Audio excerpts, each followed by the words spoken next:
Bismillahirrahmanirrahim. Assalamualaikum warahmatullahi wabarakatuh. Selamat siang teman-teman mahasiswa prodi PAUD. Mudah-mudahan senantiasa dalam keadaan sehat nggih. Pada siang hari ini materi yang akan saya berikan yaitu mengenai tentang manusia dan kegelisahan.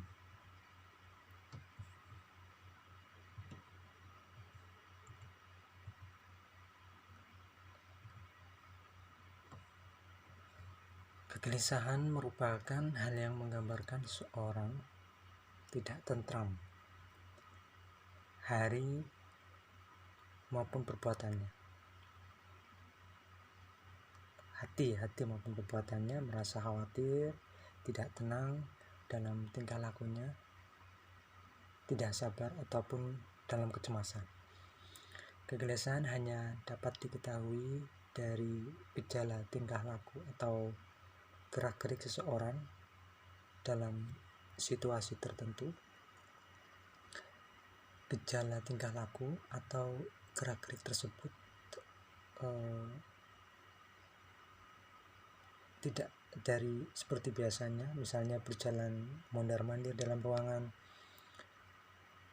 kemudian atau mungkin sambil menundukkan kepalanya, memandang jauh ke depan, sambil mengepalkan tangannya, duduk termenung sambil memegang kepalanya, duduk dengan wajah murung atau sayu, malas bicara, dan lainnya. Ada beberapa faktor bagaimana seorang itu mengalami kegelisahan. Ada faktor psikologis.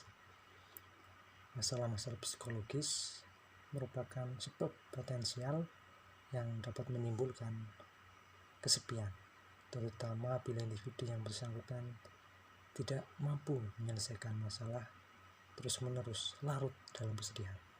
Ini faktor psikologis.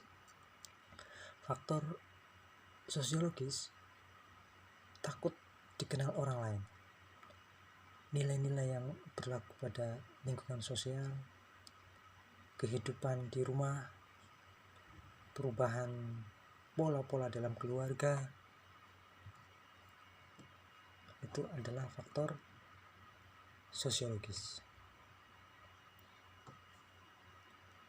Selanjutnya adalah macam-macam kegelisahan. Ada kegelisahan, ada keterasingan, ada kesepian, dan ada ketidakpastian.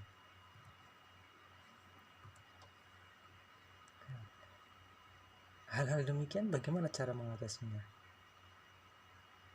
Harus mulai dari diri kita sendiri terlebih dahulu, yaitu kita harus bersikap tenang. Dengan sikap tenang kita dapat berpikir tenang sehingga kesulitan dapat kita atasi. Sedangkan cara yang paling ampuh untuk mengatasi kegelisahan adalah dengan berserah diri.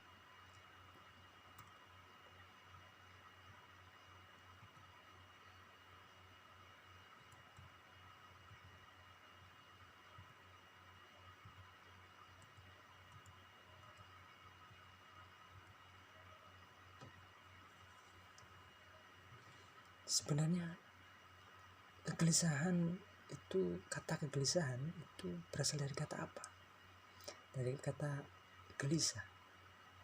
Gelisah yang artinya adalah rasa tidak tenang, rasa tidak tentram, rasa khawatir, dan rasa tidak sabar. Kegelisahan berarti adalah mekanisme individu untuk mempertahankan diri dalam menghadapi suatu ancaman. Karena adanya keterbatasan dari manusia dalam pengetahuannya dan adanya ketidakpastian.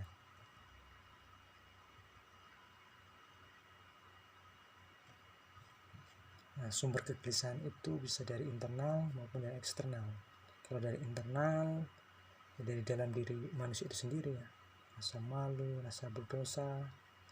Kalau eksternal, mungkin ada ancaman dari luar, ada bahaya dari luar.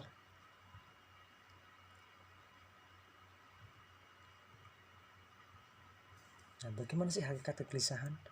Kegelisahan sebagai fenomena sosial yang bersifat universal, dialami oleh setiap orang dan ada pada berbagai lapisan masyarakat.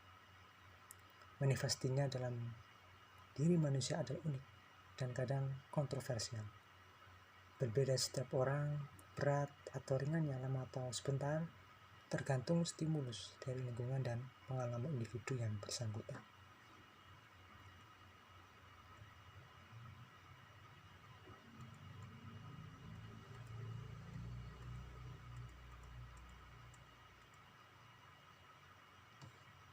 Jadi, kesimpulan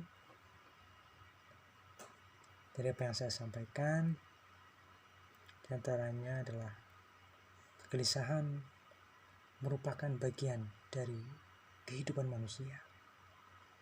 Setiap manusia tidak memperdulikan segala latar belakang dan kemampuannya, pasti akan mengalami kegelisahan, walaupun dalam jangka waktu yang berbeda-beda. Adapun bentuk-bentuk kegelisahan bisa berupa keterasingan, kesepian, dan ketidakpastian, mempunyai hubungan erat dan mempengaruhi satu sama lain. Keterasingan dalam satu kesempatan bisa menimbulkan kegelisahan, dan sebaliknya, kegelisahan yang begitu hebat bisa menimbulkan keterasingan. Kemudian dari keterasingan yang begitu hebat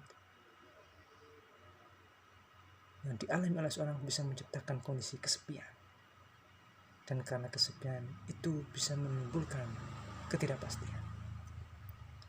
Keterasingan bisa jadi merupakan perilaku apatis yang tidak menyadari bahwa manusia adalah makhluk yang bermasyarakat dan tidak bisa hidup sendiri.